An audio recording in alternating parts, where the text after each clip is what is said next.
విశ్వను కొట్టి అమూల్యను తీసుకొచ్చి పెళ్లి చేసిన ప్రేమ ధీరజ్ బయటపడ్డ శ్రీవల్లి భాగ్యం కుట్ర. ఇంతకు ఏం జరిగింది? అసలు విశ్వను కొట్టి అమూల్యను తీసుకొచ్చి ప్రేమ ధీరజులు పెళ్లి చేయడం ఏంటి? మరి శ్రీవల్లి భాగ్యం కుట్ర బయటపడడం ఏంటి? ఇదంతా కూడా వీడియోలో చూసి తెలుసుకునేద్దాం. ఇల్లు ఇల్లాలు పిల్లలు అప్కమింగ్ ఎపిసోడ్స్లో ఏం జరగబోతుందో ముందుగా తెలుసుకోవాలి అనుకుంటే వీడియోని లైక్ చేసి ఛానల్ని సబ్స్క్రైబ్ చేసుకోండి. మొత్తం మీరు చూసుకున్నట్లయితే ఇంకా అందరూ కూడా చాలా సంతోషంగా ఉంటారు. హల్దీ ఫంక్షను అది ఇది అన్నీ కూడా చేసి చాలా సంబరంగా ఉంటారు. ఇంకా వల్లి మాత్రం ప్రతి క్షణం టెన్షన్ పడుతూ ఉంటుంది. అగ్నిపర్వతం మీద సింహాసనం వేసుకుని కూర్చున్నట్టు ఉంది నా పరిస్థితి. నా తోటి కోడలిద్దరూ తమ భర్తలతో ఎంతో సంతోషంగా ఉన్నా నేను మాత్రం నా భర్తతో కలిసి సంతోషంగా ఉండలేకపోతున్నాను అని చెప్పనేసరికి, నీకేమైందే, బాగానే ఉన్నావు కదా అని చెప్పాను. కానీ నువ్వు బాగానే ఉంటావు, నాన్నను కిడ్నాప్ చేశారంటూ నువ్వు మాట్లాడుతున్నావు. నాన్నను దాచిపెట్టి ఇప్పుడు అమూల్యను తీసుకురావాలని చెప్తుంటే ఏం చేయాలి? అమూల్య పెళ్లి జరిగిపోతే ఆ విశ్వగాడు ఏం చేస్తాడో తెలీదు. వీళ్ళిద్దరికీ ప్రేమ రాయబారం నడిపింది నేనేనన్న విషయం చెప్పేస్తానంటూ ప్రతి క్షణం నన్ను భయపెడుతున్నాడు. ఏం చేయాలో అర్థం కాని పరిస్థితిలో ఉన్నాను. ఇప్పుడు చూస్తే ఎలా జరుగుతుంది అంటూ ఇంకా ఎంతగానో బాధపడుతుంది వల్లి. అయితే వల్లి మీద అనుమానంతో ఉన్న వీళ్ళిద్దరూ వల్లీనే అబ్జర్వ్ చేయడం మొదలు పెడతారు. ఇంకా రామరాజు రాత్రికి సంగీత్ ఉందనగా చాలా సంతోషంగా తన చిన్న కూతురు తన పరువు నిలబెట్టిందని, తన చూసిన వ్యక్తినే పెళ్లి చేసుకోబోతుందని, ఎవరు పరువు కాపాడినా కాపాడకపోయినా చిన్న కూతురు తన పరువును కాపాడిందని రామరాజు ఎంతగానో సంతోషపడుతూ ఇంకా మందు తాగుతూ కుటుంబ సభ్యులందరి ముందు ఎంతో సంతోషంగా ఉంటాడు. తన సంతోషాన్ని వ్యక్తపరిచేసరికి అందరూ కూడా, మావయ్య గారు సంగీత్కి వెళ్ళాలి కదా అనగాని, వెళ్దామమ్మా, ఖచ్చితంగా వెళ్దాం, నా కూతురు సంగీత్కి వెళ్లకుండా ఉంటానా, నేను స్ట్రాంగ్గానే ఉన్నాను అంటూ అందరూ కూడా అక్కడికి వెళ్ళి చక్కగా డ్యాన్సులు వేస్తూ ఉంటారు. డ్యాన్సులు వేస్తూ ఉండేసరికి సంగీత్ అంతా జరిగిపోతుంది. జరుగుతూ ఉండగానే ఈలోపు ఆ విశ్వ ఫోన్ చేస్తాడు. ఏంటి, ఎలా అమూల్యని బయటకు తీసుకొస్తున్నావు అని చెప్పాను. కానీ ఒరే బండ సచ్చినోడా, ఎందుకురా నాకు మనశ్శాంతి లేకుండా చేస్తున్నావు? ప్రతి క్షణం ఎందుకు నన్ను టార్చర్ పెడుతున్నావు? నేను ప్రశాంతంగా ఉండొద్దా? నేను బాగా ఉండొద్దా? ఎందుకురా, ఎందుకు నన్ను ఇంతలా ఇరిటేషన్ చేస్తున్నావు అంటూ మాట్లాడేసరికి, అవన్నీ నాకు తెలీదు, ఇప్పుడు నువ్వు చెప్తావా లేదా అందరి ముందు వచ్చి నేను బయట పెట్టమంటావా? నువ్వు అమూల్యను తీసుకొచ్చి నాకు ఇచ్చి పెళ్ళి చెయ్యాలి అని చెప్పి మాట్లాడేసరికి, సరే సరే అని చెప్పి ఇంకా అందరూ కూడా సంగీత్ నుంచి ఇంటికి వచ్చేస్తారు. ఇంటికి వచ్చేసాక, అమ్మడు ఏం చేద్దామనుకుంటున్నావు అమ్మడు అని చెప్పాను. కానీ ఏం చేయాలో అర్థం కావట్లేదు అని చెప్పాను. కానీ నేను ఒక ప్లాన్ చెప్తాను, చేస్తావా అమ్మడు అని చెప్పనేసరికి, ఏంటమ్మా అని. కానీ ముందు ఇంట్లో కరెంటు తీసేసాయి, అమూల్యకు ఏదో ఒకటి చెప్పి బయటకు తీసుకురా, తీసుకొచ్చాక విశ్వగాడికి అమూల్యను అప్పగించేస్తే ఆ తర్వాత వాడు ఏదో ఒకటి చేస్తాడు, మన వల్ల అయితే కాదు, మీ నాన్నను కాపాడుకోవాలి అని చెప్పనేసరికి సరేనని అందరూ కూడా పడుకుంటారు. పడుకునేసరికి కరెంటు పోతుంది. ఈ ప్రేమ ఇటు ధీరజ్ గాడు ఎప్పుడు కొట్టుకోవడమే కదా, వీళ్ళైతే నిద్రపోరు. నిద్రపోకపోవడంతో ఇద్దరు మాట్లాడుకుంటూ ఉంటారు. మాట్లాడుకుంటూ ఉండగానే కరెక్ట్గా సరైన సమయానికి వీళ్ళు పవర్ తీసేస్తారు. పవర్ అలా తీసేయడంతోనే వెంటనే కరెక్ట్గా పవర్ పోవడం ఏంటి ధీరజ్ పవర్ పోయింది అనగానే, నాకేం తెలుసు, నేనేదో పవర్ తీసేసినట్టు మాట్లాడతావేంటి అంటూ ఇద్దరు గొడవ పడతారు. సర్లే పద పవర్ పెడదామని చెప్పి వీళ్ళిద్దరూ పవర్ పెట్టడానికి వెళ్ళిన తర్వాత ఇంకా వల్లి కాస్త అమూల్య గదిలోకి వెళ్తుంది. అమూల్య ఆలోచిస్తూ ఉంటుంది నిద్రపోకుండా, ఇదేంటి ఈ సమయంలో కరెంటు పోయింది అని కంగారు పడుతూ ఉండగా, అమూల్య అని చెప్పాను. కానీ ఏంటోదినా అని చెప్పాను. కానీ నీకోసమే కరెంటు తీసేశాము అని చెప్పనేసరికి, ఎందుకొదినా అని చెప్పాను. కానీ నీతో మాట్లాడాలి, బయటికి రా అమూల్య అని చెప్పి ఇంకా బయటకు తీసుకొస్తారు. ఇద్దరు కూడా బయటకు తీసుకొచ్చేసరికి ఈలోపు పవర్ సెట్ చేయడానికి వీళ్ళిద్దరూ టార్చ్ లైట్ వేసుకుని వస్తారు. వచ్చేసరికి ధీరజ్ వాళ్ళు ఇక్కడే ఉన్నారు అనగాని, ఎందుకు భయపడుతున్నారు అనగాని, ఈ టైంలో మనం ఎక్కడికి వెళ్తున్నామో ఏంటో అన్న విషయం వాళ్ళకు చెప్పవలసిన అవసరం లేదు కదా, అందుకోసమనే అని చెప్పి ఇంకా ఇద్దరు కూడా అక్కడి నుంచి వచ్చేసి మొత్తం ముగ్గురు బయటకు వచ్చేస్తారు. ఈ లేపు పవర్ పెట్టడంతో పవర్ పెట్టేసరికి అంతా కూడా లోపలికి వెళ్ళి గదిలోకి వెళ్దామనుకునేసరికి అమూల్య గది ఓపెన్ చేసి ఉంటుంది. ఇదేంటి అమూల్య తలుపు తీసుంది, అమూల్య గదిలో లేదా అనుకుంటూ ప్రేమ ధీరజ్ వెళ్ళి చూసేసరికి అమూల్య గదిలో ఉండదు. అవును అమూల్య లేదు అని చెప్పాను కానీ మరి అమూల్య ఎక్కడికి వెళ్ళినట్టు అనుకుంటూ బయటికి వచ్చేసరికి గేటు కూడా తీసినట్టే ఉంటుంది. అమూల్య లేదు, గేటు కూడా తీసినట్టే ఉంది, అమూల్య ఎక్కడికి వెళ్ళుంటుంది అనుకుని ఇద్దరు కూడా వెతుక్కుంటూ వీధులంట వస్తూ ఉంటారు. ఈ వీళ్ళ వీధి కాకుండా పక్క వీధిలోనే వీళ్ళ ఇదంతా చేస్తారు. ఆ ఆనందరావుని తీసుకురావడం, అమూల్యను వాళ్ళకు అప్పగించడం అదంతా కూడా చీకట్లో పక్క వీధిలోనే చేస్తూ ఉండేసరికి ఎప్పుడైతే ఆనందరావుని వీళ్ళ వైపుకు లాక్కుంటారో ఇంకా అమూల్య కాస్త వచ్చేస్తూ ఉండగా విశ్వ చేయి పట్టుకుంటాడు. వదులు అని చెప్పి ఎంత గింజుకుంటున్నా విశ్వ చెయ్యి వదలకుండా గట్టిగా లాగి పట్టుకుంటూ ఉండేసరికి వదులు విశ్వ, నాకు నిన్ను పెళ్లి చేసుకోవడం ఇష్టం లేదు, నేను నిన్ను ప్రేమించానేమో కానీ ఇప్పుడు నీతో నేను కలిసి ఉండాలని అనుకోవడం లేదు, నేను మా నాన్న చూసిన సంబంధాన్నే చేసుకుంటాను, నన్ను వదిలిపెట్టి విశ్వ అంటూ ఇంకా గింజుకుంటూ ఉండేసరికి నిన్నెలా వదులుతాను, నేను ఒక ప్లాన్ ప్రకారం నిన్ను ప్రేమించాను, నువ్వు నీ ఇష్టానికి మీ నాన్న పరువు నిలబెట్టాలి అని నువ్వు నన్ను పెళ్లి చేసుకోను అంటే నేను ఎలా అంత ఈజీగా వదిలిపెట్టేస్తాను, ఎట్టి పరిస్థితుల్లో నిన్ను వదిలిపెట్టనే అంటూ చేయి పట్టుకుని లాక్కుని కారులోకి ఇలా ఒక తోపు తోసేసరికి వెనకాల నుంచి ధీరజు పరుగున వచ్చి విశ్వ కాలర్ పట్టుకుని పక్కకు లాగేసేసరికి ఈలోపు ప్రేమ గబగబా వెళ్ళి అమూల్యను బయటికి లాగుతుంది. రౌడీలు వచ్చేసరికి పక్కనే ఉన్న కర్ర తీసుకుని రౌడీలందరినీ చిత కొట్టేస్తుంది ప్రేమ అయితే. ఇంకా ఇదంతా కూడా వీళ్ళు చాటుగా ఉండి చూస్తూ ఉంటారు. ఇదేంటి ఈ ప్రేమ ధీరజులు ఎక్కడి నుంచి వచ్చారు, ఇప్పుడు వీళ్ళ గురించి బయట పడిపోతుందేమో, మా గురించి బయట పడిపోతే పరిస్థితి ఏంటి, అసలు అమూల్యను మేము ఇక్కడికి తీసుకొచ్చామన్న విషయం విశ్వ వీళ్ళకి తెలిసిపోతే ధీరజ్ వాళ్ళకి మా పరిస్థితి ఏంటి అనుకుంటూ టెన్షన్ పడుతూ ఉంటారు. ఇంకా విశ్వని కొట్టేసరికి అన్నయ్య వదిలేసా అన్నయ్య అని చెప్పి ఒక పెద్ద బండరాయి తీసి కొట్టబోయేసరికి వదిలే అన్నయ్య అని చెప్పి అక్కడి నుంచి కాస్త ప్రేమ ధీరజు అమూల్య మొత్తం ముగ్గురు కూడా వెనక్కి వచ్చేసిన తర్వాత అసలు నువ్వు వాడితో వెళ్ళిపోవాలని ఎందుకు అనుకున్నావు అమూల్య, అసలు వాడంటే ఇష్టం లేదు అనే కదా నాన్న చూసిన పెళ్లి సంబంధం, ఎంతో సంతోషంగా పెళ్లి చేసుకుంటున్నావు, మళ్ళీ వాడిని కలవడానికి ఎందుకు వెళ్ళావు అమూల్య, నువ్వెలాంటి పని చేశావు అని తెలిస్తే నాన్న తట్టుకోగలడా, నాన్న నీ మీదే పంచప్రాణాలు పెట్టుకున్నాడు, ఇందాక నువ్వే చూసావు కదా నా చిన్న కూతురు మా అమ్మ పెళ్ళి జరగబోతుంది, ఇంకా నాకు ఎలాంటి బాధలు లేవు, నా చిన్న కూతురు పెళ్ళి జరిగిపోతే ఇంకా నా కుటుంబంలో అందరికీ పెళ్ళిళ్ళు జరిగిపోయినట్టే, నా చిన్న కూతురు జీవితం కూడా బాగుపడిపోతే నాకు ఇంకా ఎలాంటి ఇబ్బంది ఉండదు అని నాన్న ఎంత సంతోషపడ్డారో చూసావు కదా,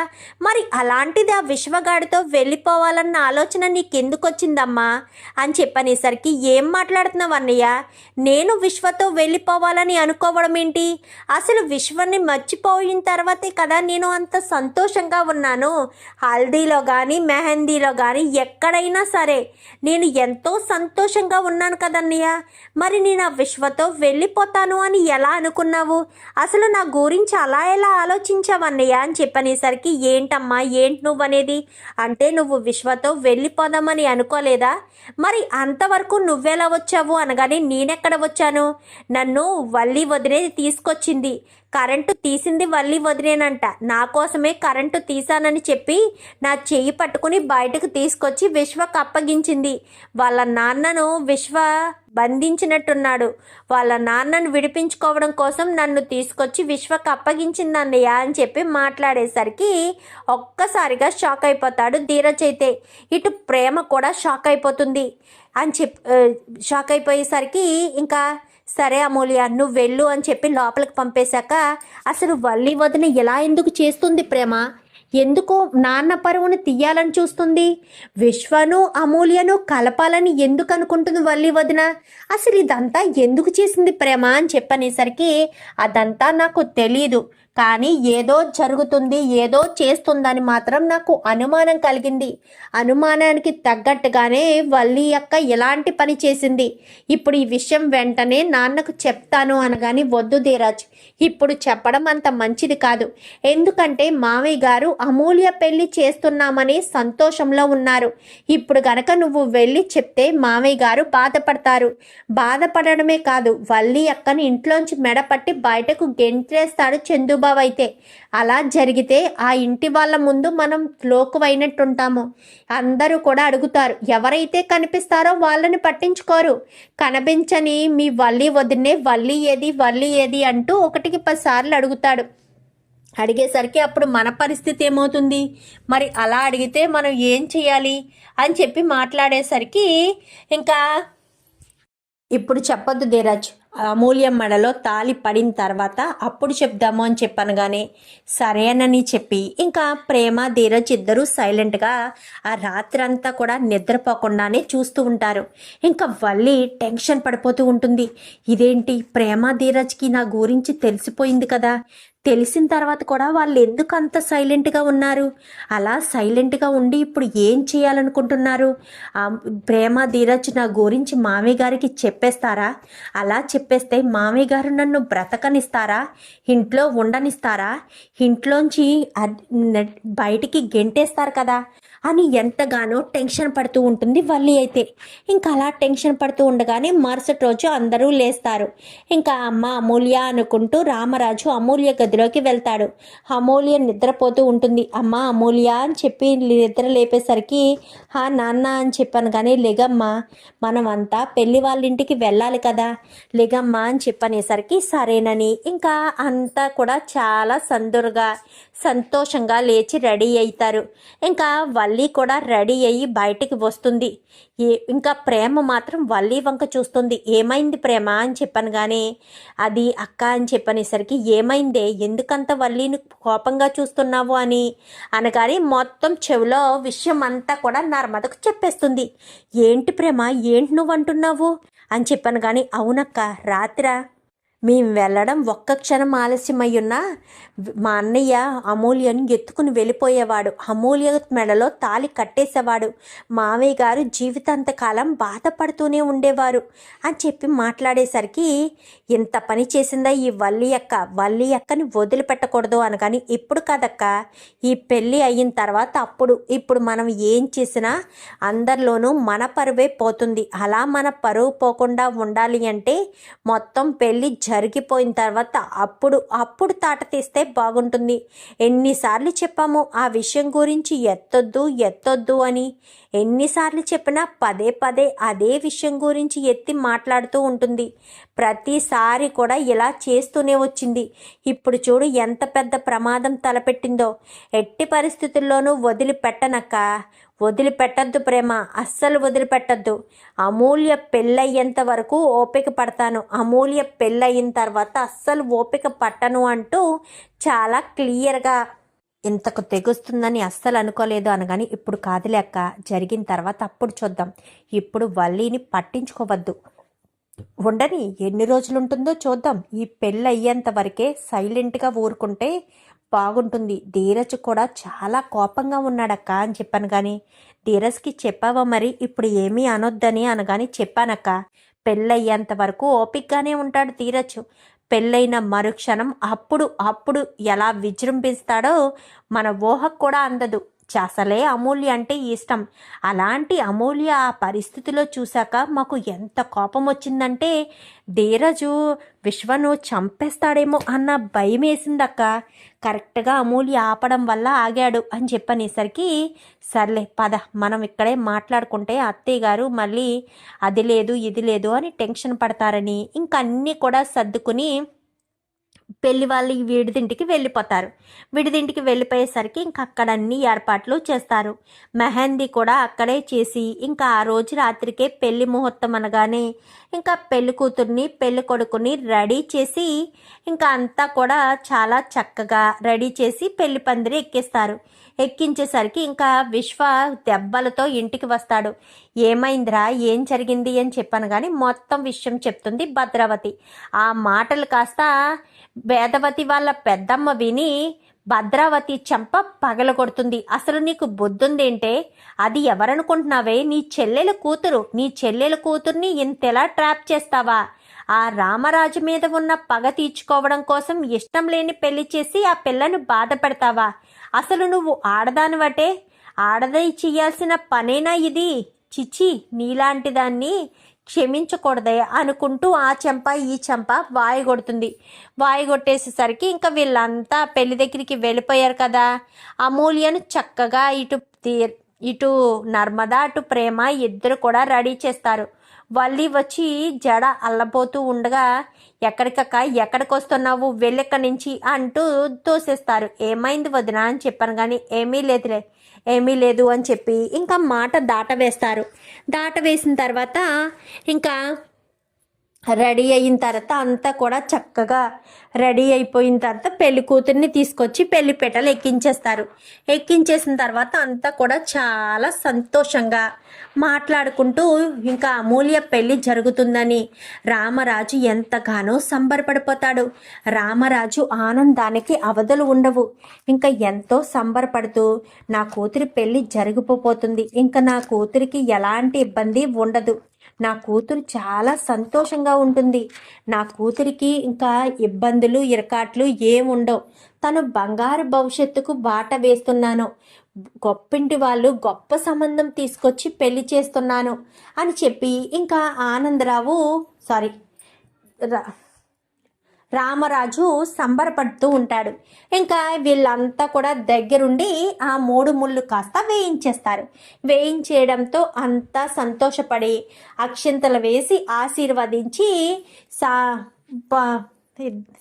అందరూ బాధపడుతూ అప్పగించి మా అమూల్య నోట్లో వేలు పెడితే అసలు ఏమీ మాట్లాడదు. మీరే తనకేం కావాలో మీరే కనుక్కోవాలి. మా అమూల్య మాట్లాడడం చాలా తక్కువ, ఎంత అవసరమో అంతే మాట్లాడుతుంది తప్ప అంతకు మించి తను మాట్లాడదంటూ ఇంకా ప్రేమ ఇటు వీళ్ళు అంతా కూడా అమూల్య గురించి చెప్తారు. ఇంకా అప్పగింతలు అప్పగించి అందరూ కూడా ఇంటికి వచ్చేస్తారు. ఇంటికి వచ్చేసేసరికి అమ్మయ్య అమూల్య పెళ్ళి చేసేసాము అని చెప్పి ఇంకా ఎంతో రిలాక్స్గా అనుకున్న తర్వాత ప్రేమ వెళ్ళి వల్లి చెంప పగలగొట్టేసరికి అమ్మ ప్రేమ ఏమైందమ్మా, వల్లి ఏం చేసింది, వల్లిని ఎందుకు కొడుతున్నావు అనగాని ఇప్పుడు మీరు ఇంత సంతోషంగా ఉన్నారు కదా మామయ్య, మీ ముఖంలో ఈ సంతోషం లేకుండా చెయ్యాలని చూసింది వల్లి అక్క అని చెప్పనేసరికి ఒక్కసారిగా రామరాజు షాక్ అవుతాడు. ఏంటమ్మా ఏం మాట్లాడుతున్నావు అని చెప్పాను కానీ అవును మామయ్య, రాత్రి కరెంటు పోయింది, మీకెవరికైనా తెలుసా? కానీ నాకు ధీరజ్కి తెలుసు. రాత్రి కరెంటు తీసి మరీ అమూల్యను తీసుకువెళ్ళి ఆ విశ్వకు అప్పగించడానికి ప్రయత్నం చేసింది మావయ్య. ఈవిడి తల్లి కలిసి అమూల్యను తీసుకెళ్లి విశ్వ చేతిలో పెట్టారు. విశ్వేమో అమూల్యను బలవంతంగా తీసుకుని వెళ్తుంటే అదే సమయానికి నేను ధీరజ్ వెళ్ళి వాణ్ణి చితక్కొట్టి అమూల్యను తీసుకొచ్చాము. ఆ విషయం మాకు రాత్రే తెలిసింది. అక్కడే తెలుసుంటే వాళ్ళని ఆ క్షణమే బయటకు గెంటేసేవాళ్ళం. కానీ వీళ్ళిద్దరే ఇదంతా చేశారన్న విషయం రాత్రే మాకు చెప్పింది అమూల్య. అప్పుడు నాకు అంతా అర్థమైందనమాట. వీళ్ళు ఎంతటి దుర్మార్గానికి కూడా వెనకాడలేదని. వీళ్ళు మిమ్మల్ని ప్రతి క్షణం మోసం చేస్తూనే ఉన్నారు మావయ్య. వీళ్ళు కోటీశ్వర్లు అని చెప్పింది అబద్ధం, వీళ్ళకి పెద్ద పెద్ద బిజినెస్లు ఉన్నాయని చెప్పింది అబద్ధం, వీళ్ళకి అసలు ఏ బిజినెస్లు లేవు, ఎంఏ చదివాను అని చెప్పింది కూడా అబద్ధమే మావయ్య. ప్రతి ఒక్కటి కూడా అబద్ధమే, ఏది నిజం కాదు మామయ్య అని చెప్పి ఇంకా ప్రేమ కాస్త చెప్పేసేసరికి ఏంటమ్మా ఏంటి నువ్వు అనేది అనగానే అవును నాన్న, ప్రేమ చెప్పేది నిజమే. రాత్రే నేను వెళ్ళి వాడిని చితక్కొట్టి అమూల్యను తీసుకొచ్చాను. లేదంటే ఆ సమయంలో మేము గనక మెలకువగా లేకపోతే అమూల్య జీవితాన్ని వాడు సర్వనాశనం చేసేసేవాడు.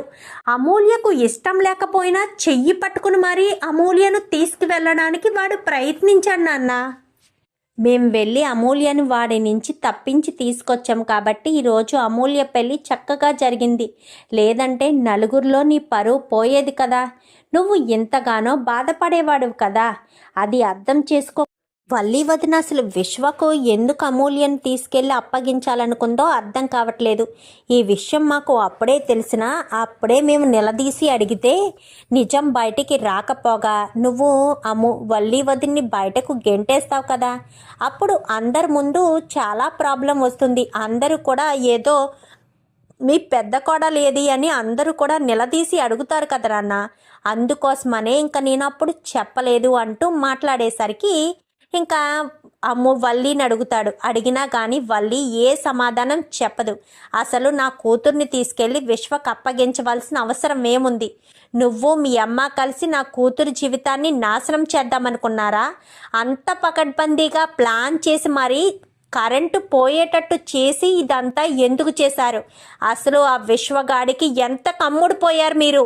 మీకు డబ్బు లేదు కాబట్టి వాడిస్తానన్న డబ్బులు కమ్ముడిపోయి ఇదంతా చేశారా అంటూ ఇంకా రామరాజు నిలదీసి అడిగేసరికి వీళ్ళని ఇలా అడిగితే ఎందుకు చెప్తారు నాన్న అంటూ చందు చెంప చెల్లు మనిపిస్తాడు వల్లికైతే. బా అని చెప్పాను కానీ నోర్మి, నువ్వు అసలు మనిషివేనా? ఇంటి కోడలివేనా? మాట్లాడితే ఇంట్లో ఏదో ఒక గొడవ పెట్టి నేను ఇంటి కోడల్ని, ఇంటి పెద్ద కోడల్ని బాధ్యత తీసుకున్నాను అంటూ మాట్లాడుతూ ఉంటావు కదా, మరి అలాంటి తప్పుడు ఎలా చేయాలని అనిపించింది? ఈ రకంగా చేసి ఎందుకు మా నాన్నను బాధ పెట్టాలని అనుకున్నావు? ఏంటిదంతా చెప్పు. అసలు ఎందుకు మా అమూల్యను తీసుకువెళ్ళి వాళ్ళ చేతికి అప్పగించాలనుకున్నావు? సరైన సమయానికి ప్రేమ ధీరజు చూసి అమూల్యను కాపాడి తీసుకొచ్చారు కాబట్టి సరిపోయింది. లేదంటే అమూల్య పరిస్థితి ఏమై ఉండేది? ఆ విశ్వగాడి చేతిలో అమూల్య జీవితం సర్వనాశనం అయిపోయి ఉండేది. నువ్వు ఈ విషయాన్ని ఎందుకు వదిలేశావు? అసలు ఎందుకు ఇదంతా చేశావు? నా చెల్లెలి జీవితాన్ని ఎందుకు నాశనం చేయాలనుకున్నావు? చెప్తావా చెప్పవా అంటూ మాట్లాడేసరికి ఏం మాట్లాడదు. దీన్ని ఇలా కాదు నాన్న, ఇది ఇంట్లో ఇలానే ఉంచితే నోరు మూసుకుని సైలెంట్గా ఉంటుంది. నడవ్వే బయటికి అంటూ మెడపట్టి బయటకు గెంటేస్తాడు. బాబు అది కాదు బాబు అని చెప్పాను కానీ చూడండి, మీరు పెద్దవారని మిమ్మల్ని నేను ఏమీ అనలేకపోతున్నాను. చూడు వల్లి, నువ్వు అసలు అమూల్యను విశ్వ చేతికి అప్పగించడానికి సరైన కారణం ఏంటో చెప్పేంత వరకు నా ఇంటి గడప లోపలికి నువ్వు రావడానికి వీల్లేదు. అర్థమవుతుందా? నీకు ఇదే చివరిసారి చెప్తున్నాను. నువ్వు మళ్ళీ నా ఇంటి గడప తొక్కాలని నువ్వు ప్రయత్నిస్తే మాత్రం నేను అస్సలు ఊరుకోను అంటూ మాట్లాడేసరికి అది కాదు బా అని చెప్పాను కానీ ఇంకా ఏం మాట్లాడకుండా మొహం మీదే డోర్ వేసేస్తాడు చందు. వేసేసరికి అమ్మ ప్రేమ ధీరజ్ అని చెప్పాను కానీ ఏంటి నాన్న అని చెప్పాను కానీ మీరే నా పరువును కాపాడారు. ప్రతి క్షణం మిమ్మల్ని బాధ పెడుతూ ఏదో ఒకటి అంటూనే ఉండేవాడిని, కానీ మీరు అదేది మనసులో పెట్టుకోకుండా నా పరువును కాపాడారు అనగాని అదేంటి మామయ్య అలా అంటున్నారు? మేము ఇంటి కోడల్ని కాదా? ఆయన ఈ ఇంటి బిడ్డ కాదా? తన చెల్లెలి పెళ్ళి మా బాధ్యత కాదా? మా ఈ ఇంటి ఆడపడుచు పెళ్ళిళ్ళు చేయవలసిన బాధ్యత మాకు ఉంది. ఆ బాధ్యతతోనే నేను అమూల్యము కాపాడమే తప్ప వేరే ఉద్దేశం కాదు మామయ్య. మీరేదో మెచ్చుకుంటారని కాదు, అమూల్య జీవితం మా అన్నయ్య లాంటి వాడి చేతిలో పడకూడదు అన్న ఒకే ఒక్క కారణం చేతే మేము ఇదంతా చేసాము అంటూ ఇంకా ప్రేమ కాస్త చెప్పేసేసరికి ఇంకా వల్లి ఇదంతా కూడా బయట ఉండి అలా ఏడుస్తూ ఉంటారు. ఇంకా వీళ్ళైతే విశ్వాను కొట్టాడని రామరాజు మీద మరింత పగ పెంచుకుంటుంది. ఇంకా భద్రావతి అయితే నోరు మీ భద్ర, ఇంకొకసారి రామరాజుని ఏదైనా అన్నావంటే ఈయన్ని తీసుకెళ్ళి రామరాజుకి నేనే అప్పగించి వస్తాను అంటూ ఇంకా తను చెప్పడంతో ఒక్కసారిగా షాక్ అయిపోతుంది ఇంకా భద్రావతి అయితే. చూద్దాం మరి రాబోయే ఎపిసోడ్స్లో ఇలాగే జరగాలని మీరు కూడా కోరుకుంటే వీడియో నచ్చితే లైక్ చేసి ఛానల్ని సబ్స్క్రైబ్ చేసుకోండి. Thank you for watching.